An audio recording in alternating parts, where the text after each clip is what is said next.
Secara tidak sadar banyak dari kita yang ternyata memiliki mental yang lemah walaupun sudah memasuki usia dewasa. Faktor yang menyebabkan seseorang memiliki mental yang lemah pun bisa dipengaruhi oleh banyak hal seperti lingkungan tempat dia tinggal, pola pikir yang melekat dari kecil, kurangnya pengalaman dan perlakuan yang didapatkan dari keluarga sejak kecil.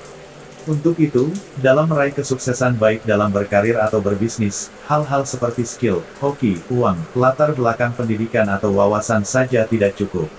Mental yang kuat juga memainkan peranan yang besar dalam menyukseskan setiap jalan dan rencana yang ingin dilakukan dan goal yang ingin dicapai. Tidak ada kata telat untuk belajar dan memperbaiki diri. Jadi, jika kamu ingin tahu apakah kamu bermental lemah dan ingin memperbaikinya, simak 6 tanda bermental lemah. 1. Tidak dapat membuat keputusan untuk diri sendiri. Sifat atau kebiasaan ini biasanya timbul karena kita terlalu sering membiarkan orang lain mengatur dan mengarahkan arah hidup kita.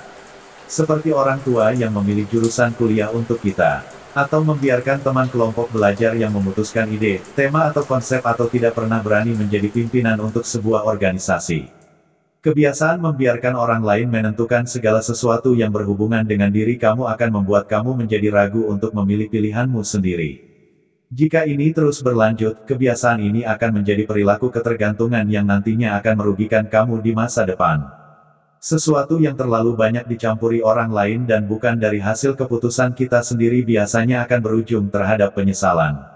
2. Ketergantungan yang berlebihan. Apakah kamu merasa akhir-akhir ini kamu tidak bisa melakukan apapun jika orang lain tidak menyuruh atau melakukannya untuk kamu? Baik itu kepada orang tua, teman atau pacar. Kalau iya, itu artinya kamu sudah memasuki tahap perilaku ketergantungan yang berlebihan. Apalagi hal itu kamu alami pada usia produktif yaitu 21 tahun ke atas. Di mana di usia tersebut harusnya kamu sudah bisa melakukan dan memutuskan segalanya sendiri. Jika ini terus dibiarkan, sifat ketergantungan berlebihan yang kamu alami saat ini bisa pelan-pelan merusak kepercayaan dirimu sehingga bisa menyulitkan kamu seperti dalam mencari kerja atau bahkan dalam bersosialisasi dan bisa juga dimanfaatkan oleh orang lain yang tidak bertanggung jawab. 3. Attention seeker. Attention seeker atau pencari perhatian adalah perilaku seseorang yang akan menggunakan berbagai cara agar bisa diperhatikan dan diakui. Biasanya kebiasaan ini dimiliki oleh orang-orang yang memang terbiasa menjadi pusat perhatian. Baik itu dari segi visual, latar belakang keluarga atau kemampuannya. Biasanya orang-orang yang memiliki tanda-tanda ini akan melakukan hal yang bahkan tidak penting sama sekali hingga bisa merugikan dirinya sendiri hanya untuk sebuah perhatian atau pengakuan. Banyak yang mengira orang yang memiliki sifat attention seeker sama dengan narsis atau terlalu mencintai dirinya sendiri. Padahal itu sama sekali tidak benar. Justru sebaliknya, orang yang memiliki sifat ini artinya kurang percaya dengan penampilannya sendiri. Yep, attention seeker adalah salah satu perilaku yang lahir karena kurangnya kepercayaan diri. Misalnya, demi mendapatkan perhatian sekitarnya hingga menjadi orang lain, membeli barang yang tidak disukainya, memakan makanan yang tidak disukainya agar bisa diakui. Bahkan, untuk level yang lebih parah, attention seeker bisa sampai melukai dirinya sendiri demi menjadi pusat perhatian baik dari sebuah kelompok atau terhadap orang tertentu.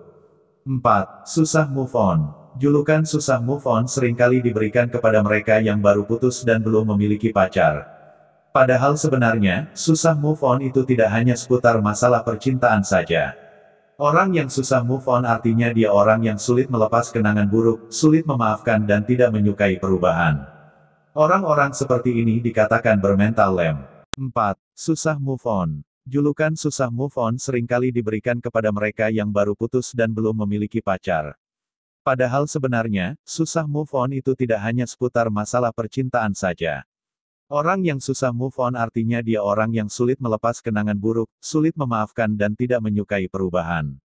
Orang-orang seperti ini dikatakan bermental lemah karena mereka tidak mau lepas dari masa lalu dan tidak ada keinginan untuk maju atau memperbaiki diri menjadi lebih baik. 5. Mudah menyerah. Mudah menyerah adalah sekian dari banyaknya dampak negatif yang timbul karena kurangnya kepercayaan diri. Biasanya sifat mudah menyerah timbul karena tekanan baik dari lingkungan dan pekerjaan yang terlalu berlebihan tapi tidak memberi dukungan. Sehingga seseorang memilih untuk menyerah lebih cepat bahkan sebelum mencoba.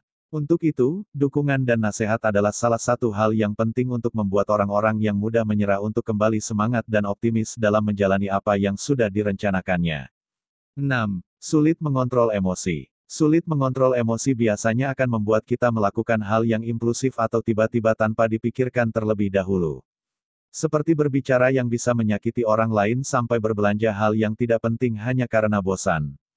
Kurang bisa mengontrol emosi juga bisa membuat hubunganmu dan orang lain baik itu teman dekat, teman kantor dan orang-orang sekitarmu menjadi renggang karena kamu yang terlalu sensitif, mudah tersinggung hingga keras kepala dan tidak mau mendengarkan orang lain. Kesulitan mengontrol emosi juga bisa timbul karena stres dan beban kerja yang berlebihan, lingkungan yang toksik dan gaya hidup yang tidak sehat. Demikianlah 6 tanda bermental lemah. Bila video ini bermanfaat, silahkan untuk dibagikan. Dan jangan lupa subscribe channel ini agar Anda akan dapat notifikasi pertama dari channel ini. Terima kasih.